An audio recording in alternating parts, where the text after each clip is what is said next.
Shalom, selamat pagi, selamat hari Minggu. Puji Tuhan kita sudah melewati minggu ini dengan kesibukan kita dan hari ini kita mau beribadah bersama-sama. Mari kita mulai ibadah pada hari ini. Atas nama Gereja PRK Nederland di Amsterdam Zuidoost kami mengucapkan selamat datang kepada jemaat sekalian dan juga untuk mereka yang baru pertama kali hadir dalam ibadah Gereja PRK Nederland saat ini maupun yang mengikuti melalui siaran online. Ibadah pada hari ini akan dipimpin oleh Bapak Chandra Gunawan dan diiringi oleh dengan permainan musik oleh Bapak Fonater Saluku. Wah, namanya bagus sekali. Biasa kita panggil Saudara Fons, lebih gampang.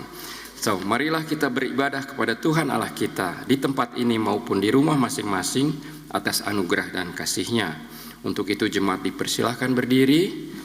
Kita akan bersama-sama menyanyi, membuka ibadah kita pada hari ini dengan menyanyikan lagu dari Kidung Jemaat 2, Suci, Suci, Suci.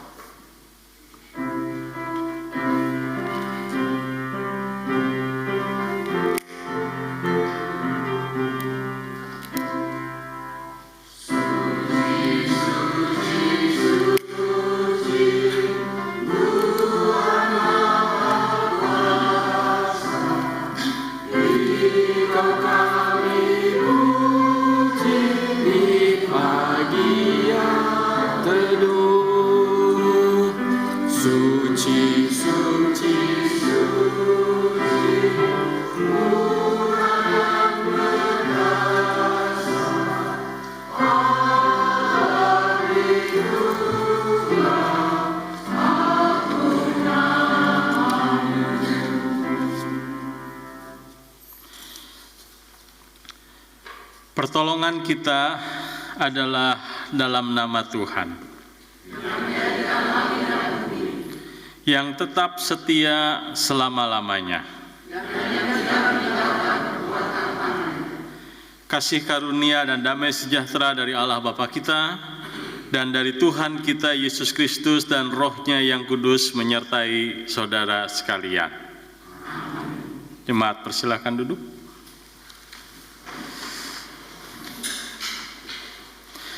Jemaat yang dikasihi Tuhan, pada hari Minggu ini kita memasuki minggu-minggu sesudah Pentakosta dan tema ibadah kita adalah Tuhan utuslah aku untuk terus bersekutu dalam roh dan kebenaran.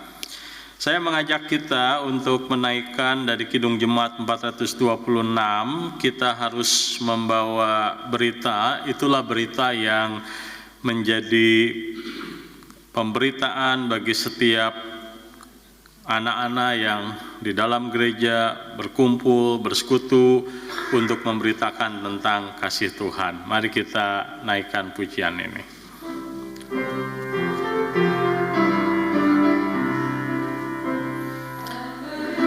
Dengan met the call and that the heer die hemel troon, zijn zon om te redden, zo heeft hij mijn trouw getoond, zo heeft hij met mij gedoen, want de graf brengt door duister als gerucht van het stralend licht van Jezus komt die zijn koninkrijk van blijdschap en liefde sticht. Marilah saudara-saudara dengan rasa sesal dan malu dan dengan segala kerendahan hati kita mengaku bersama-sama akan dosa-dosa kita kepadanya. Kita berdoa. Ya Bapa yang Maha Kudus dan penuh pengasihan, kami mengaku kepadamu seperti kami mengaku satu kepada yang lain, bahwa kami telah bersalah baik dalam pikiran, perkataan, dan perbuatan, maupun dalam kegagalan kami untuk berbuat baik, kami mengaku kepadamu. Tuhan kasihan,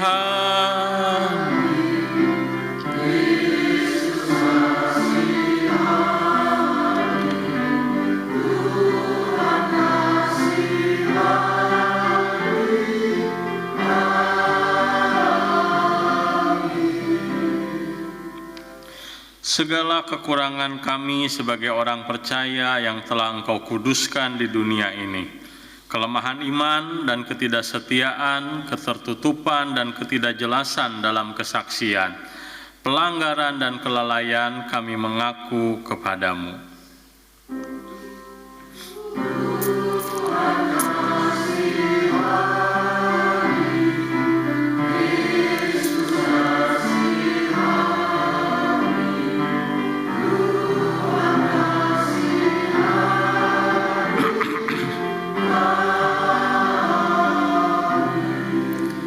Berilah kami pengampunan dan damai sejahtera ya Bapa.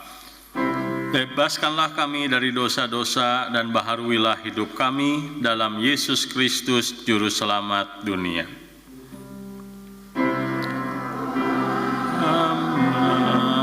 Amin.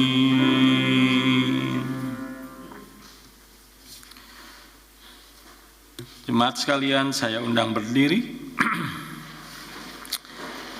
Jemaat sekalian, jika kita mengaku dosa kita, maka Ia adalah setia dan adil, sehingga Ia akan mengampuni segala salah dan dosa kita dan menyucikan kita dari segala kejahatan. Oleh sebab itu, marilah kita saling mengampuni dan memaafkan satu dengan yang lain, agar kasih Kristus nyata dalam hidup kita setiap hari. Saudara-saudari yang dikasihi Tuhan, petunjuk hidup baru saya akan bacakan dalam Amsal 3 ayat 5-6, demikian firman Tuhan, percayalah kepada Tuhan dengan segenap hatimu, dan janganlah bersandar pada pengertianmu sendiri, akuilah Dia dalam segala lakumu, maka Ia akan meluruskan jalanmu. Jemaat persilakan duduk.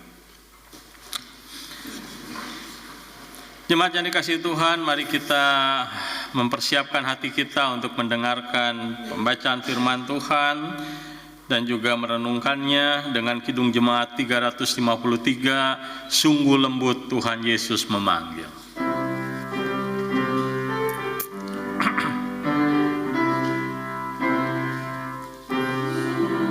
Lembut Tuhan Yesus memanggil, memanggil aku dan kau.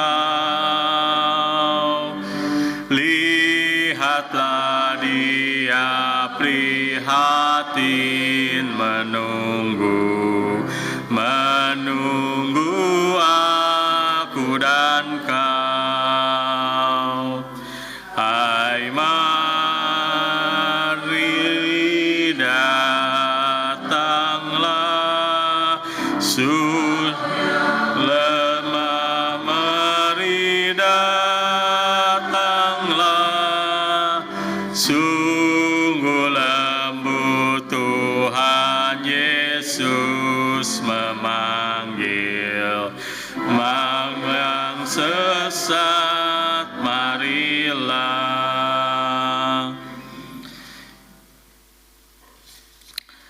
Jemaat yang dikasihi Tuhan, kita akan mempersiapkan hati kita untuk mendengarkan pembacaan firman Tuhan. Sebelumnya mari kita akan berdoa.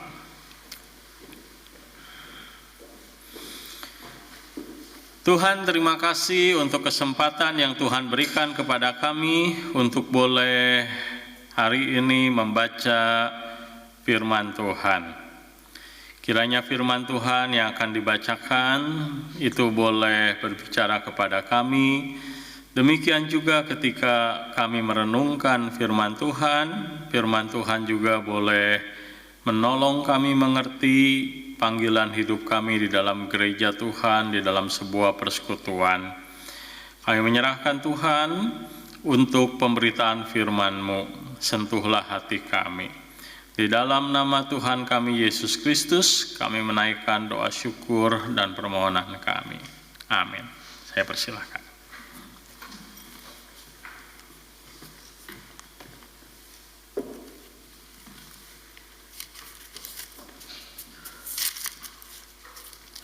Pembacaan pagi hari ini terambil dari Kitab Perjanjian Baru 1 Petrus 1 ayatnya yang ke-18 sampai dengan ke-25 yang berbunyi demikian.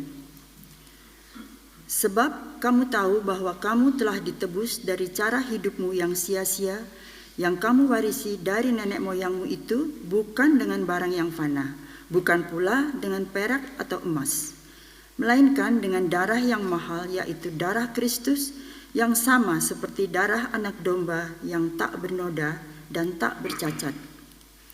Ia telah dipilih sebelum dunia dijadikan, tetapi karena kamu baru menyatakan dirinya pada zaman akhir. Oleh dialah kamu percaya kepada Allah yang telah membangkitkan dia dari antara orang mati dan yang telah memuliakannya sehingga imanmu dan pengharapanmu tertuju kepada Allah. Karena kamu telah menyucikan dirimu oleh ketaatan kepada kebenaran, sehingga kamu dapat mengamalkan kasih persaudaraan yang tulus ikhlas.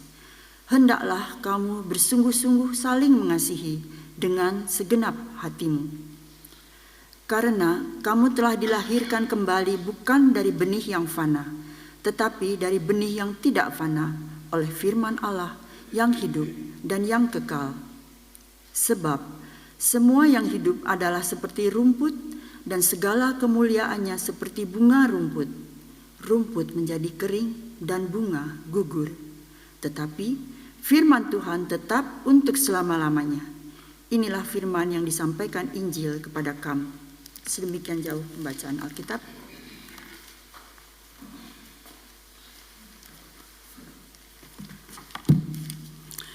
Gemeente van Jezus Christus, de Bijbellezing op deze ochtend wordt gelezen vanuit 1 Petrus 1 vers 18 tot en met 25. En het luidt als volgt. U weet immers dat u niet met zoiets vergankelijks als zilver of goud bent, vrijgekocht uit het zinloze leven dat u van uw voorouders had geërfd. Maar met kostbaar bloed van een lam zonder smet of gebrek van Christus.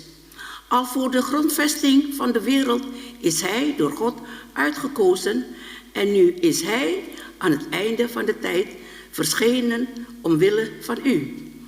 Door hem gelooft u in God, die hem uit de dood heeft opgewekt en hem laat delen in zijn luister, zodat uw geloof tevens hoop is op God.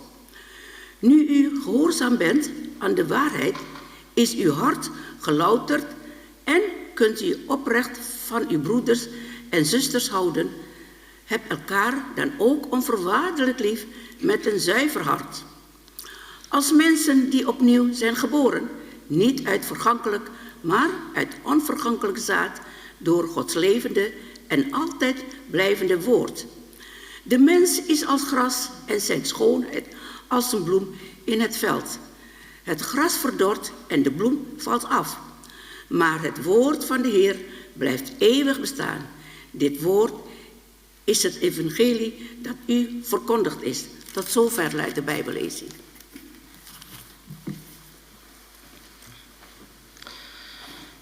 Demikianlah firman Tuhan, terpujilah Kristus, Maranatha.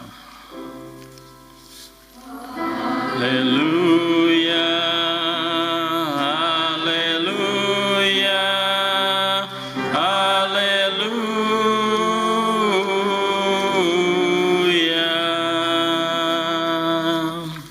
Jemaat yang dikasihi Tuhan, hari ini saya ingin mengajak kita memikirkan mengenai salah satu ajaran Alkitab tentang persekutuan sebagaimana tema besar yang telah dipersiapkan oleh sinode di periode ini tentang bersekutu dalam roh dan kebenaran. Dan ketika saya membaca firman Tuhan 1 Petrus 1 ayat 22, di sana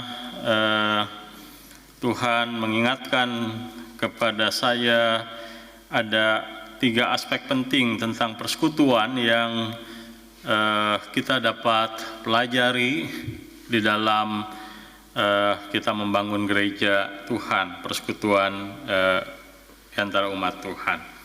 Jemaat yang dikasihi Tuhan, gereja itu beda dengan kelompok-kelompok ataupun komunitas-komunitas dalam dunia ini pada umumnya. Gereja itu adalah orang-orang yang berkumpul oleh karena mereka punya pengalaman yang sama. Pengalaman bagaimana mereka itu ditebus dari kehidupan dalam dosa dan kemudian mengalami proses penyucian, begitu ya, sehingga hidup mereka dalam dunia ini menjadi lebih berarti dan lebih bermakna. Namun dunia itu berbeda.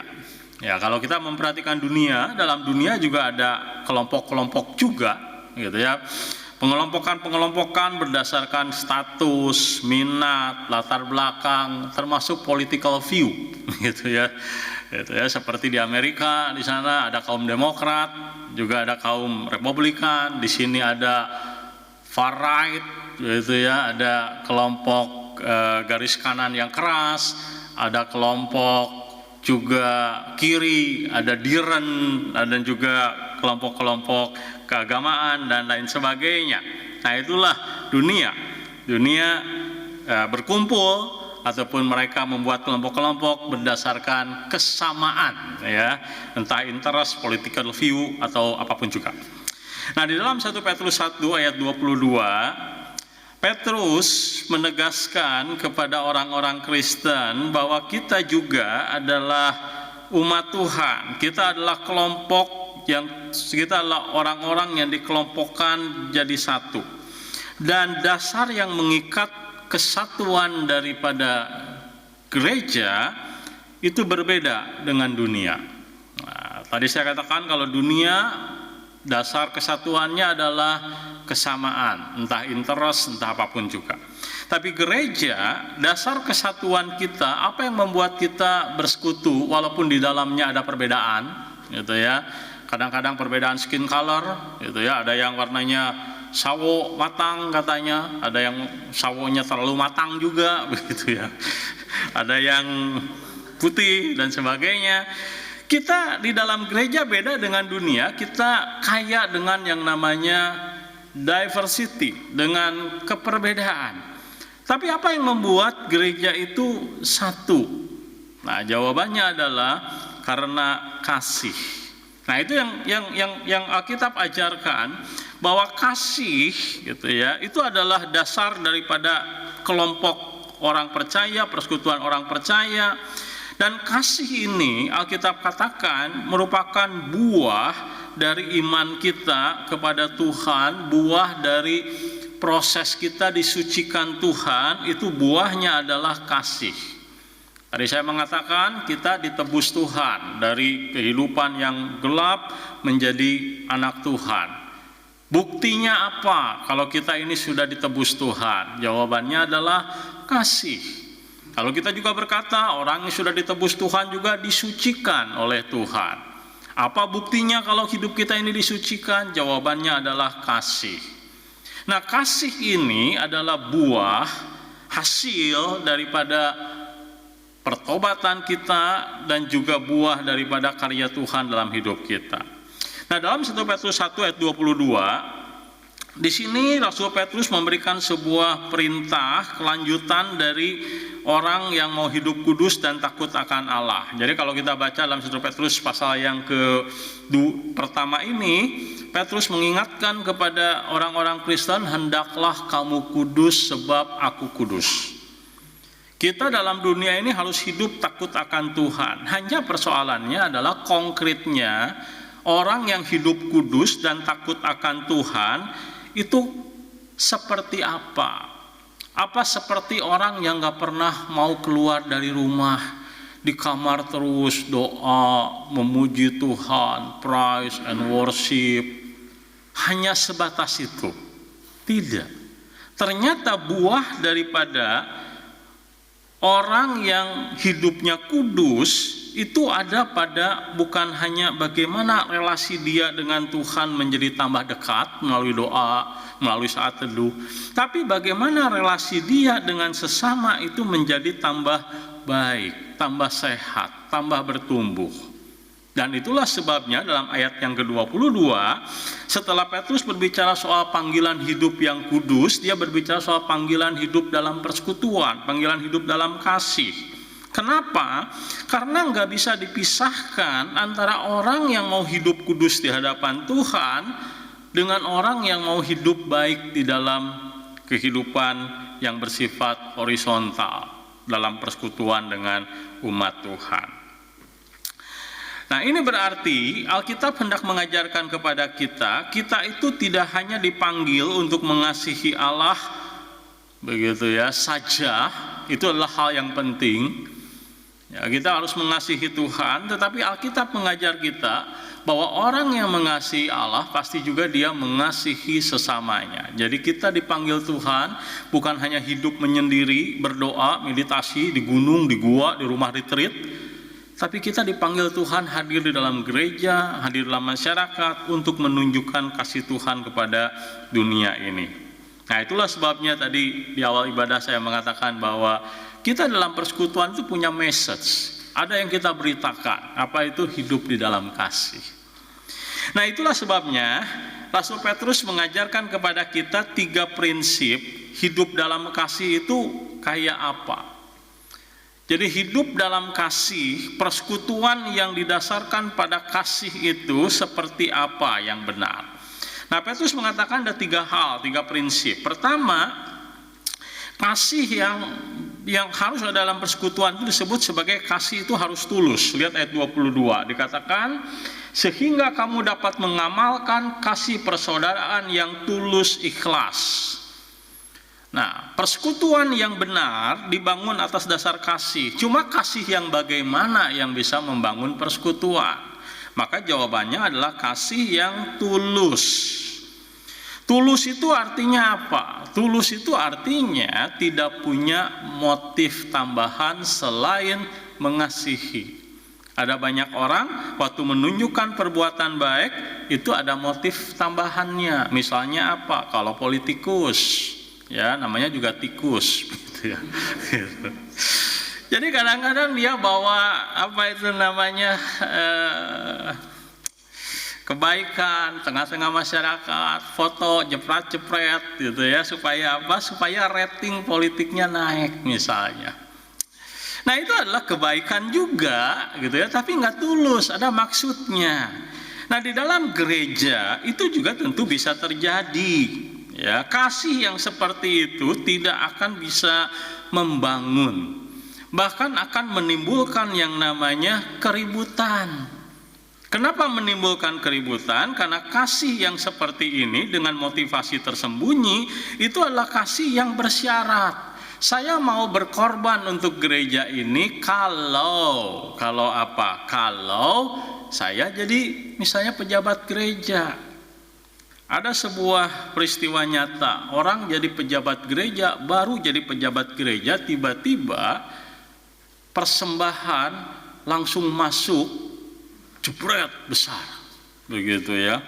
Separuh kebutuhan gereja terpenuhi dari persembahan ini.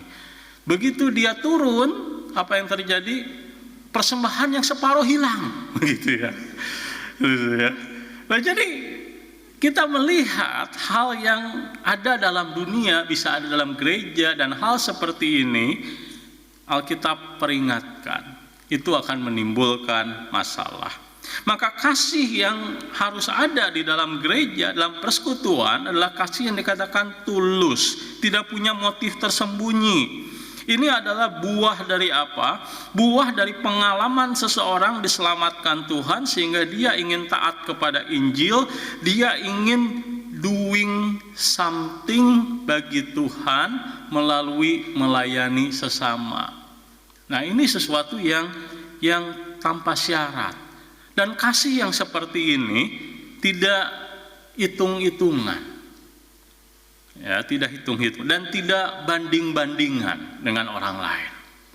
Nah, maka kalau di dalam gereja kita membangun persekutuan dengan kasih itu bagus, tetapi kasih yang tulus itu akan membuat satu dengan lain orang itu dikuatkan. Ya, bukan malah kemudian ribut gara-gara masalah pemberian.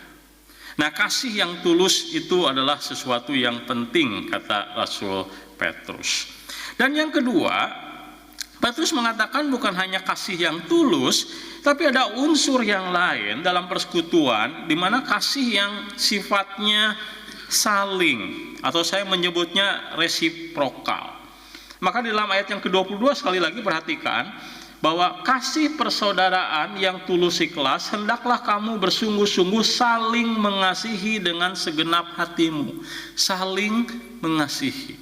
Jadi di dalam gereja, ketika kita melihat ada orang melakukan satu kebaikan, maka kemudian yang harus ada adalah bukan satu orang memanfaatkan orang lain, tetapi itu memicu kita untuk saling resiprokal. Orang sudah melakukan kebaikan bagi komunitas kita, kita juga harus melakukan hal yang sama. Nah, pemikiran saling ini membuat ketika orang di dalam gereja melakukan kebaikan, dia enggak mengalami yang namanya kapok.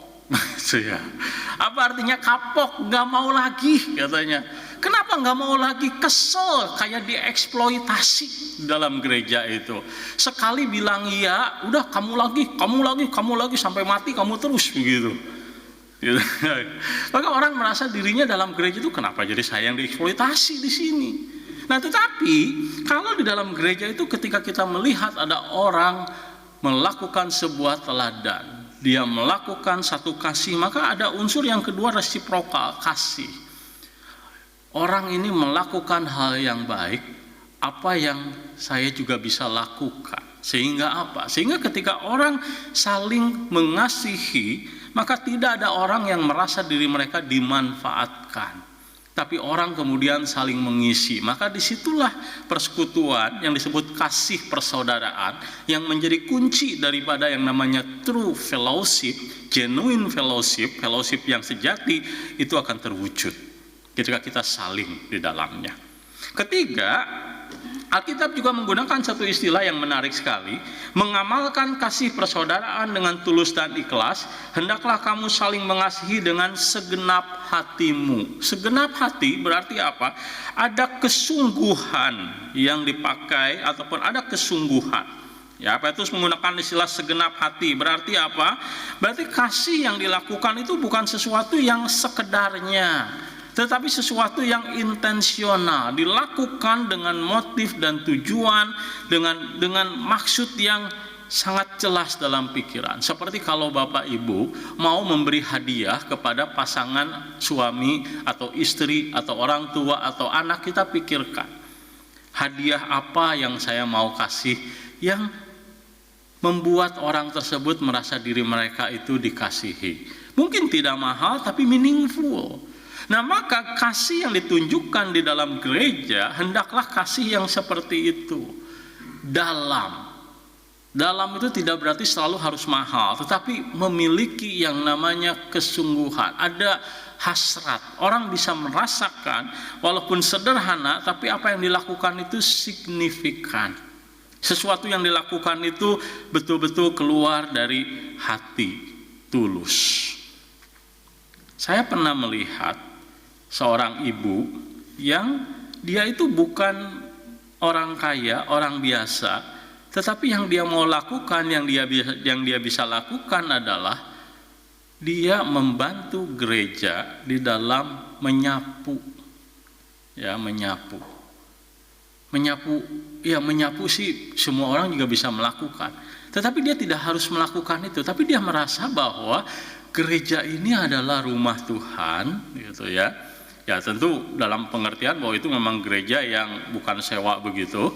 Nah, dia merasa bahwa itu diberikan kepada gereja sehingga dia merasa bahwa ini adalah rumah yang mereka harus hargai. Maka walaupun nggak ada yang menyuruh, dia nggak bisa lihat gereja itu kotor, dia sapu. Dan orang melihat begitu ya, hal tersebut itu sangat menguatkan. Nah, itu contoh yang sederhana. Nah, jemaat yang dikasihi Tuhan, mengapa mengasihi dengan tulus, mengasihi resiprokal, saling mengasihi dengan kesungguhan itu penting? Jawabannya adalah karena kita itu, kata Alkitab, telah dilahirkan kembali, bukan dari benih yang fana, tapi dari firman Allah. Petrus mengatakan bahwa hidup baru yang kita terima dari Allah itu menghasilkan karakter ilahi, menghasilkan yang namanya kelahiran baru, kehidupan yang baru. Dan ciri daripada orang yang mengalami karya Tuhan yang hebat itu adalah hidupnya dalam kasih. Nah, apakah kasih seperti ini bisa dimiliki oleh orang-orang yang belum percaya kepada Tuhan? Saya khawatir orang yang tidak ada dalam Tuhan tidak akan memiliki kasih yang seperti ini. Kasih yang tulus, kasih yang betul-betul tidak ada motif apapun untuk dirinya sendiri. Kasih yang resiprokal, ketika kita melihat orang mengasihi, kita mau belajar mengasihi. Kasih yang dalam, kasih yang sungguh-sungguh kita mau, yang punya kualitas terbaik walaupun itu tidak membawa sesuatu bagi diri kita. Itu adalah jenis kasih yang merupakan bukti bahwa Tuhan itu berkarya dalam hidup dia. Kayak Mother Teresa. Siapa yang bisa memungkiri bahwa kasih seperti itu adalah kasih yang hanya orang bisa miliki yang datang dari Tuhan. Bapak Ibu pernah lihat orang yang mengalami yang namanya sakit kusta, yang kehilangan tangan, kehilangan kaki, gitu ya. Kenapa? Karena digigit tikus. Kenapa? Karena orang sakit kusta semua saraf-sarafnya mati ketika dia ada di mana itu di pinggir-pinggir jalan, tikus memakan jari-jarinya sampai habis. Dan orang ada di pinggir-pinggir jalan itu enggak harum, Bapak Ibu sekalian. Itu enggak, parfumnya lain, gitu ya. Kalau di sini parfumnya wangi, tapi orang yang di pinggir-pinggir jalan itu parfumnya lain. Ya, saya pernah soalnya ketika di Albert Heijn di mana ketemu orang seperti ini, dari jarak 5 meter sudah tercium parfumnya yang khas begitu. Bau pesing. Dan enggak gampang kita untuk menyentuh orang seperti ini. Tapi Mother Teresa, dia melayani, dia membersihkan, melayani orang seperti ini. Siapa yang bisa menyangkali bahwa ini adalah betul-betul tipe kasih yang hanya keluar dari orang yang mengenal Tuhan. Jemaat sekalian, jemaat tidak boleh membangun persekutuan hanya berdasarkan kesamaan minat, latar belakang, atau hobi, walaupun nggak salah. Ya, jemaat sekalian punya latar belakang yang sama, dulu dari GBIB misalnya, atau jemaat di sini punya kesamaan interest yang sama, suka menyanyi, kemudian berkumpul di sini. Itu sesuatu yang baik-baik saja, tapi tidak bisa menjadi dasar persekutuan. Kenapa? Karena yang namanya hobi, minat, latar belakang, kesamaan satu kali akan rusak ketika ada perbedaan. Ketika ada perbedaan pendapat, ketika ada perbedaan pandangan, gampang sekali orang menjadi pecah. Gara-gara apa? Gara-gara kesamaan dibangun hanya berdasarkan kesamaan minat dan sebagainya. Tetapi Petrus menunjukkan karena tujuan daripada ketaatan akan kebenaran itu membawa kita kepada relasi yang benar dengan sesama. Tujuan kita mentaati Tuhan adalah supaya kita mengasihi, dan itulah menjadi dasar persekutuan. Maka kita tidak akan gampang meninggalkan gereja Tuhan sekedar karena ada perbedaan di situ. Sekedar yang satu karena ingin musiknya rame, yang lain ingin musiknya hening dan sebagainya. Itu tidak akan membuat meninggalkan gereja. Kenapa? Karena kita mengasihi gereja ini rumah saya. Ya. Maka secara praktis kasih akan persaudaraan, gitu ya. Alkitab mengajarkan kita untuk membangun gereja berdasarkan kasih persaudaraan. Maka berarti Alkitab itu mengajar kita untuk mengasihi orang-orang di sekitar kita, di gereja kita seperti saudara sendiri. Bapak Ibu saya tanya, apa Bapak Ibu kalau dengan saudara sendiri Bapak Ibu bisa ribut nggak? Bisa. Tapi apakah gara-gara ribut dengan saudara sendiri Bapak Ibu menulis di surat kabar putus hubungan, kecuali keterlaluan.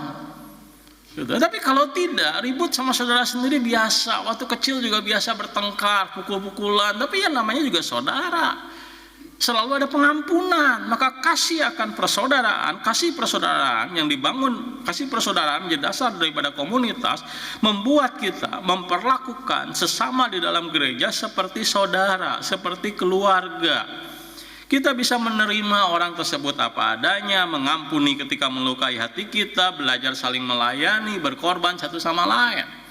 Komunitas tertentu punya teladan yang baik ketika ada anggota keluarga dari Indonesia datang ke sini terlantar, mereka punya kewajiban untuk menolong. Karena Pak, itu bagian dari kultur budaya mereka. Itu sesuatu yang baik. Tetapi itu bukan hanya seharusnya ada di dalam kultur budaya, tapi di dalam gereja juga sama. Ya, kita memandang semua orang di dalam gereja sebagai saudara. Sebagai saudara artinya apa? Mereka seperti keluarga kita. Maka tidak ada yang cuek ketika ada anggota jemaat yang sakit, ketika ada anggota jemaat yang berduka, enggak ada. Kita memperhatikan mereka seperti saudara. Terus yang kedua, kasih seperti saudara itu berarti kasih ini menjadi kekuatan kita menyatukan dalam berbagai perbedaan dalam gereja, gitu ya. Dalam gereja itu ada gambaran yang menarik. Gereja itu seperti bangunan. Kalau orang lihat di Belanda, bangunan itu dibangun di atas bata-bata seperti ini, bagus tersusunnya. Tapi ada gambaran sebuah buku yang menarik, gereja itu adalah bangunan dari pisang. Maksudnya bagaimana bangunan dari pisang? Bapak Ibu pernah nggak coba beli pisang sekarung misalnya, coba bikin di situ semacam gedung atau semacam bangunan ditata dari pisang, gampang nggak? Bikin kotak dari pisang yang pisangnya bengkok-bengkok seperti itu, ditata bagaimana caranya supaya bisa jadi rumah. Itu mujizat kalau kita bisa, gitu ya. Nah, tapi buku ini menggambarkan gereja itu seperti itu. Orang percaya itu unik kayak pisang, nggak ada satupun pisang yang sama persis identik dengan satu dengan yang lain. Tapi bagaimana Tuhan menempatkan di dalam perbedaan ini menjadi dia sebuah bangunan rohani yang indah. Apa yang membuat pisang misalnya berbeda-beda seperti itu bisa dibangun seperti bangunan yang indah? Maka harus mengatakan kasih itu kuncinya. Di dalam keperbedaan kita kemudian bisa saling menerima satu dengan yang lain. Maka pertanyaan kita hari ini adalah apakah kasih persaudaraan sudah menjadi fondasi persekutuan kita? GPN ingin bahwa jemaat itu memiliki persekutuan dalam roh dan kebenaran, dan persekutuan dalam roh dan kebenaran dibangun di atas dasar kasih persaudaraan. Kasih yang membuat kita bisa memperlakukan orang lain seperti saudara. Dan kasih yang seperti ini adalah kasih yang tulus, gitu ya, kasih yang resiprokal, punya saling di dalamnya dan yang sungguh-sungguh. Atau kita masih terikat dengan pola-pola dunia ini. Kita memilih-milih dalam mengasihi orang di sekitar kita.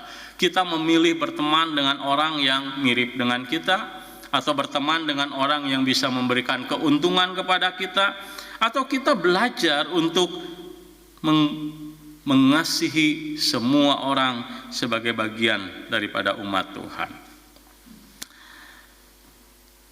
Kasih yang sejati adalah kasih yang lahir dari hidup yang telah dikuduskan dan dilahirkan kembali oleh firman Allah yang kekal. Kita dapat memiliki kasih yang seperti itu kalau kita telah mengalami keselamatan. Dan saya percaya waktu kita menerima Yesus, kasih seperti itu ada dalam hati kita. Sehingga bukan sesuatu yang tidak mungkin membangun sebuah gereja dengan persekutuan yang bertumbuh. C.S. Lewis berkata seperti ini, to love is to be vulnerable.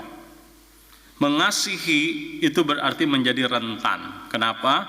Karena ketika kita mengasihi, sangat mungkin kita itu dikecewakan. Ya, waktu kita menunjukkan kasih, sangat mungkin kita itu merasa dimanfaatkan. Saat kita menunjukkan kasih, sangat mungkin kita itu merasa diri kecewa. Tetapi panggilan kita adalah mengasihi. Kata C.S. Lewis, the only place outside heaven where you can be perfectly safe from all the danger and perturbation of love is hell. Maksudnya apa? Satu-satunya tempat di dalam dunia ini di mana kita itu bebas untuk tidak mengasihi itu adalah neraka. Jemaat yang dikasihi Tuhan. Jadi artinya apa? Artinya kalau kita ingin mengasihi, gitu ya, kita hidup di dalam kasih, bahkan ketika kita di dalam gereja mengasihi, perasaan terluka itu sesuatu yang sangat bisa kita alami. Tetapi sekali lagi, itulah panggilan kita di dalam gereja Tuhan, to sacrifice, berkorban untuk sesama orang percaya. Mengasihi berarti membuka hati, ya, menanggung resiko, mau terluka untuk orang lain. Tapi justru disitulah kita meneladani Yesus yang lebih dulu mengasihi kita, bahkan sebelum kita layak dikasihi. Jadi gereja sejati itu bukan tempat di mana tidak ada konflik, nggak ada. Kalau gereja tidak ada yang nggak ada konflik. Tempat di mana kasih itu selalu lebih besar dari luka, pengampunan lebih kuat daripada perpecahan, itulah gereja. Ya, dalam gereja ada konflik, ada pertengkaran, tapi kita bisa saling mengampuni. Dan saya berdoa kiranya kasih yang seperti inilah yang ada di dalam komunitas jemaat GPN di Amsterdam Zuidoost ini. Sebuah kasih yang tulus, yang resiprokal, dan juga yang sungguh-sungguh, dan membuat kita memperlakukan sesama kita seperti saudara. Amin. Jemaat sekalian, kita akan merespon firman Tuhan dengan Yesus kawan yang sejati bagi kita yang lemah.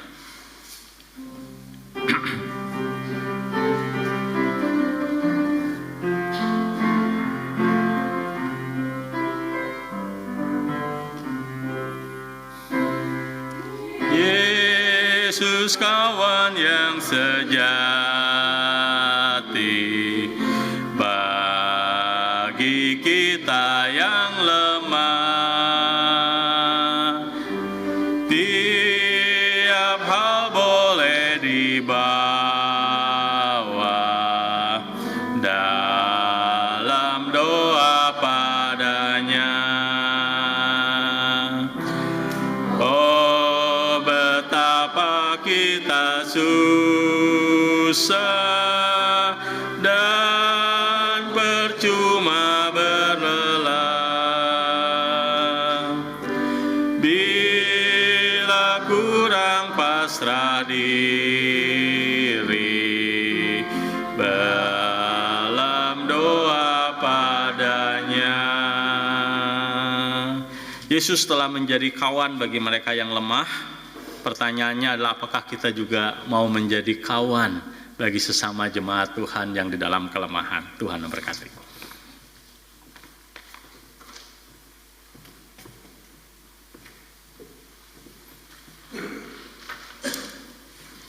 Jemaat Tuhan, marilah kita berdiri bersama dengan umat Allah di sepanjang masa. Mari kita ikrarkan dan teguhkan kembali yang kita imani dengan bersama mengucapkan pengakuan iman rasuli.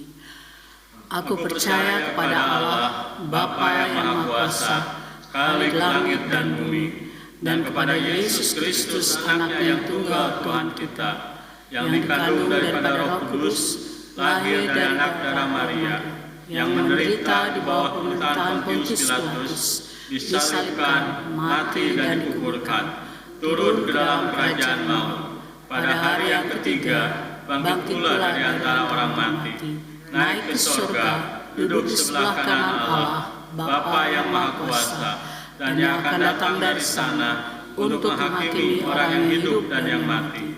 Aku percaya kepada Roh Kudus, gereja yang kudus dan am, persekutuan orang kudus, pengampunan dosa, kebangkitan daging, dan hidup yang kekal. Amin.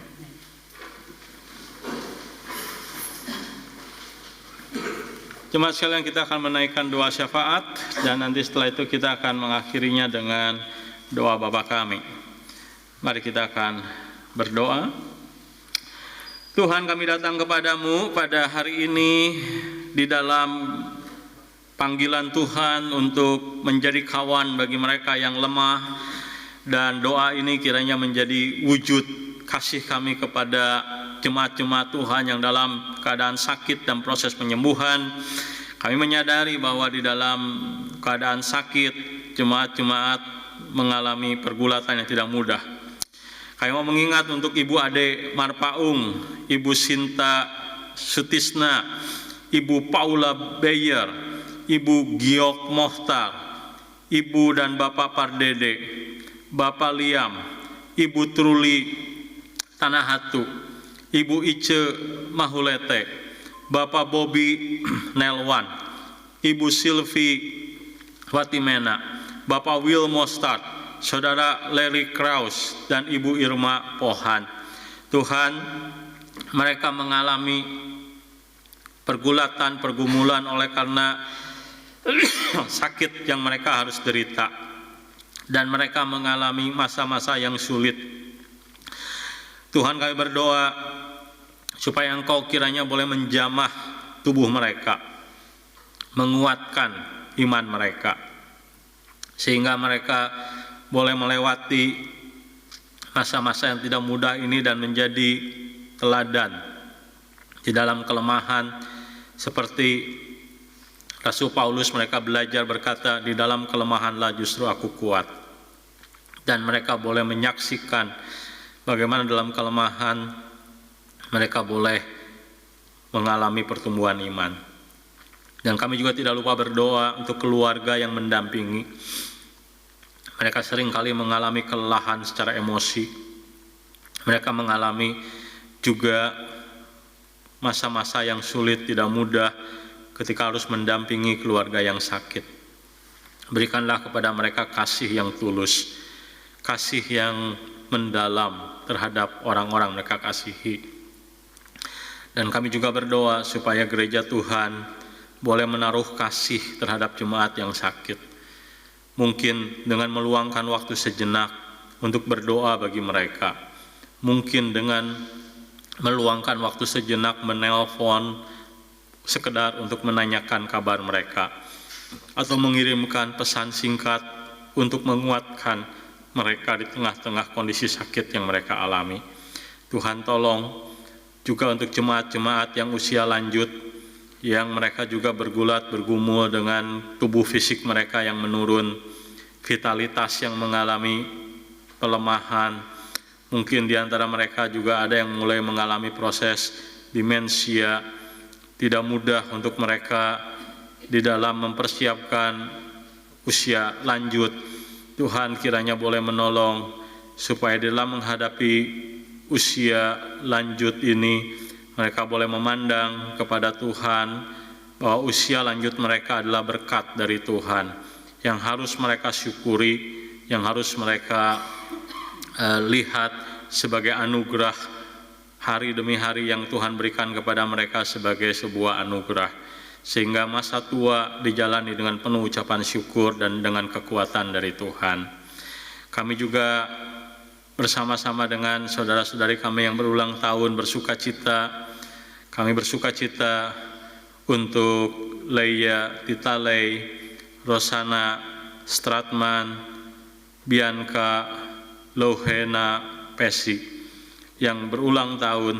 Kami bersyukur oleh karena Tuhan telah menambahkan kepada mereka usia, Tuhan menambahkan kepada mereka pengalaman bersama dengan Tuhan yang akan memperkaya hidup mereka.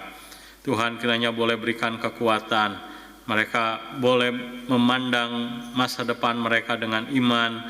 Ada janji-janji Tuhan yang berharga yang memimpin hidup mereka. Dan kami juga berdoa untuk jemaat yang sedang dan akan berlibur. Tuhan tolong supaya mereka boleh diberkati Tuhan, mereka boleh lepas sejenak dari pekerjaan, dari rutinitas, mereka boleh mengambil waktu bersama dengan keluarga, menikmati masa-masa vakansi, sehingga sepulang vakansi mereka boleh dieratkan, boleh kembali disegarkan. Kami juga berdoa untuk Majelis Sinode Gereja Perki Nederland, berdoa untuk Ibu Pendeta Ida Patinama dan keluarga. Berkatilah hamba-Mu ya Tuhan, beserta dengan keluarganya. Dan juga untuk majelis dan seluruh jemaat di GPN Almere, di Amsterdam Zuidoost, di Arnhem Nederland, Voorburg dan Zwolle. Tuhan berkatilah setiap jemaat-jemaat Tuhan, majelis-majelis yang melayani dalam pergulatan pergumulan mereka. Mereka senantiasa dikuatkan Tuhan. Kami juga menyerahkan semua hamba-hamba Tuhan yang melayani gereja-gereja Tuhan, berkatilah mereka juga. Kami juga berdoa untuk pemerintah bangsa-bangsa, khususnya di Belanda ini. Tuhan berkati supaya pemerintah ini di dalam anugerah Tuhan, mereka boleh mengerjakan apa yang menjadi kewenangan mereka, yang menjadi tanggung jawab mereka, membawa kesejahteraan bagi negeri ini. Tuhan, kami juga berdoa untuk tantangan-tantangan yang sekarang dihadapi, untuk inflasi, untuk masalah migran, juga untuk masalah politik, ekonomi, segala sesuatu yang menjadi pergulatan pergumulan, kiranya Tuhan boleh tolong. Tolong juga untuk pemerintah Indonesia, supaya mereka juga di dalam menghadapi tantangan-tantangan yang sekarang dihadapi, diberikan oleh Tuhan hikmat dan takut akan Tuhan. Dan juga berdoa untuk Israel, yang di dalam kondisi masa-masa di dalam masa-masa membangun sebuah upaya kesejahteraan di tengah-tengah kondisi yang tidak mudah, konflik Timur Tengah sana. Tuhan tolong berikanlah kepada setiap orang-orang yang memiliki kewenangan, hikmat dari Tuhan, mengambil kebijakan-kebijakan yang tepat, sehingga konflik yang ada boleh dikurangi dan masyarakat boleh mengalami masa-masa yang lebih baik daripada masa-masa ketika harus terjadi konflik secara fisik. Tuhan kiranya tolong untuk upaya dalam menyelesaikan konflik ini dengan Palestina, Tuhan kiranya boleh hadir di sana. Dan kami juga berdoa untuk pergumulan, untuk bencana alam, peperangan, kekerasan, ketidakadilan, orang-orang yang mengalami masa-masa sendiri oleh karena mereka menjadi seorang janda atau menjadi duda atau mereka menjadi anak yatim piatu. Tuhan kiranya juga boleh memberikan orang-orang yang terlupakan ini, mereka boleh menjadi orang-orang yang hidupnya tetap di dalam anugerah dan pemeliharaan Tuhan. Dan Tuhan tolong kami boleh belajar berdoa seperti yang Tuhan ajarkan kepada kami demikian. Bapa kami yang di sorga, dikuduskanlah namamu, datanglah kerajaanmu, jadilah kehendakmu di bumi seperti di sorga. Dan berikanlah kami pada hari ini makanan kami yang secukupnya, dan ampunilah kami kesalahan kami, seperti kami juga mengampuni orang yang bersalah kepada kami. Dan janganlah membawa kami ke dalam pencobaan, tetapi lepaskanlah kami daripada segala yang jahat. Nah, Engkaulah kerajaan dan kuasa dan kemuliaan sampai selama-lamanya. Amin.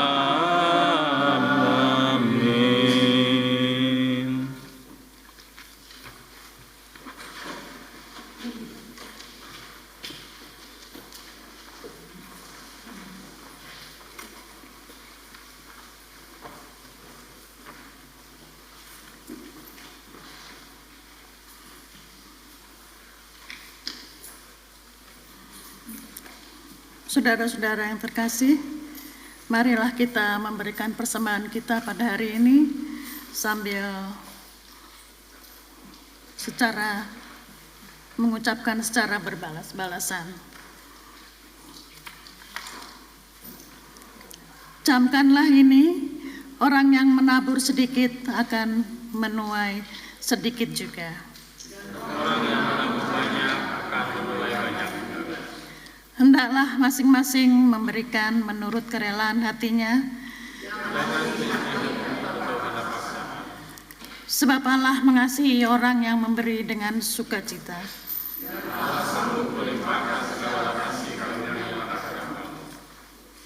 Supaya kamu senantiasa berkecukupan di dalam segala sesuatu.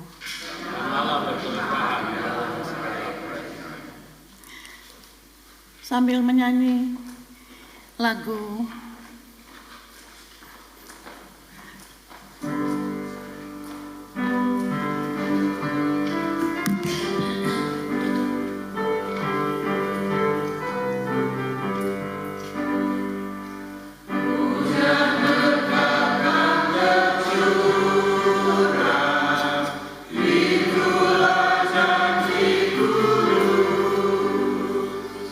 Hidup segala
Marilah kita serahkan persembahan ini sambil mengatakan berbalas-balasan.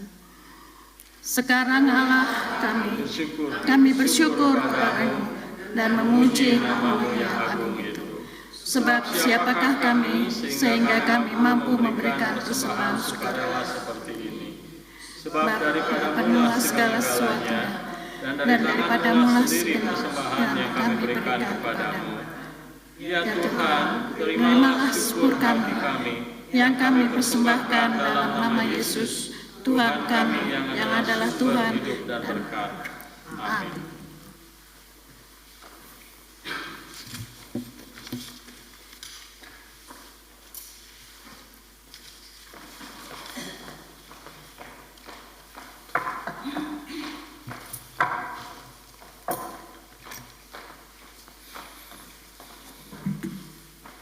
Saya mengundang jemaat berdiri.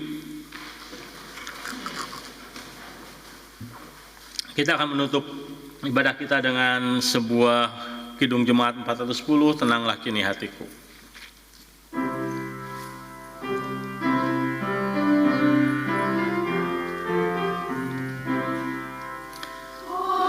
Läs oss let med Fader han sein Kinder när hon beiden land.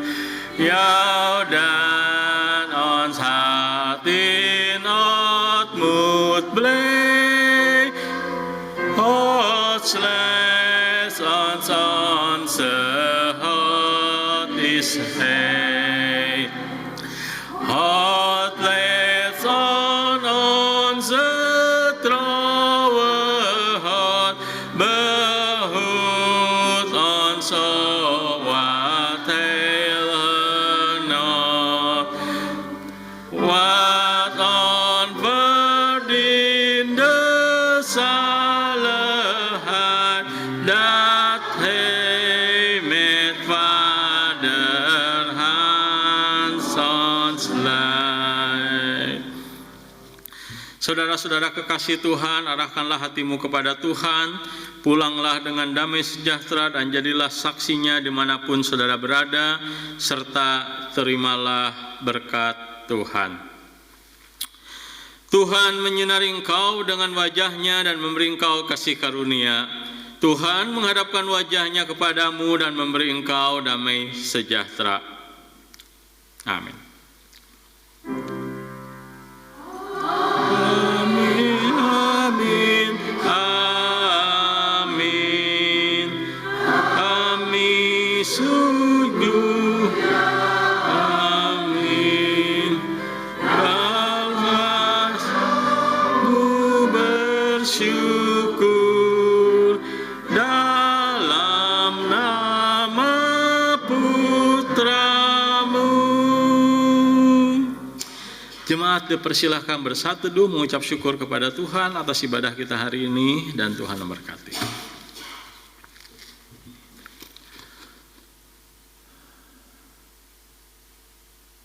Amin.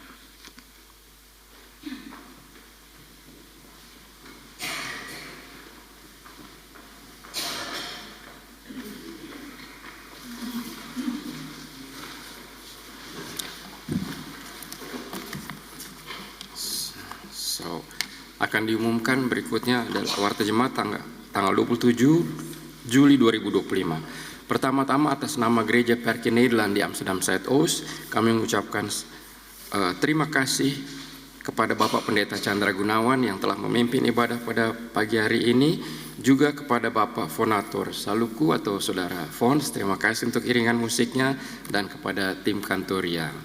Tuhan Yesus memberkati. Sesudah kebaktian akan diadakan penelahan Alkitab, akan diadakan pada jam 12.30 siang nanti, akan dipimpin oleh Bapak Rionto, yaitu Mas Teologia, sekarang hadir di tengah-tengah kita. Dia akan memimpin penelahan Alkitab. Penelahan Alkitab ini akan diadakan di kediaman Ibu Pauline Visser di Sumatera Straat 53F di Amsterdam Oost. Kemudian kebaktian minggu depan tanggal 3 Agustus 2025 akan diadakan di Gereja Nieuwstad dan dimulai seperti biasa pukul 9.30 dan kali ini akan dipimpin oleh Bapak Pendeta Henry Senjaya. Diharapkan kehadiran Bapak Ibu sekalian. Kemudian bersama ini diumumkan juga bahwa pada hari Sabtu tanggal 9 Agustus akan diadakan pemberkatan nikah dari anggota jemaat kita, yaitu Ibu Naftina Dangebun dan Bapak David Dongkerbruk. Ibadah pemberkatan nikah akan dipimpin oleh Ibu Pendeta Anaria Orika Patinama. Dan pada bulan ini, minggu kelima, yaitu tanggal 31 Agustus 2025, kita akan bersama-sama mengadakan kebaktian Padang seperti biasa di Hasperplas Parak dan dimulai pukul 11 pagi. Info selanjutnya akan diberitahukan kemudian. Dan pemasukan dari kolekte minggu lalu tanggal 20 Juli, kantong merah sebesar €131,60, kantong biru sebesar €94,40, dan juga ada persembahan syukur dari Ibu Linda Kue sebesar €40 dengan jumlah €266. Puji Tuhan, terima kasih. Pengumuman terakhir adalah GPN Amsterdam Zuidoost akan mengadakan wisata rohani ke-7 jemaat di Turki pada tanggal 29 September sampai dengan 6 Oktober 2025. Masih ada tempat, sekiranya berminat dapat menghubungi majelis. Terima kasih, sekian warta jemaat. Selamat hari Minggu, Tuhan Yesus memberkati kita sekalian.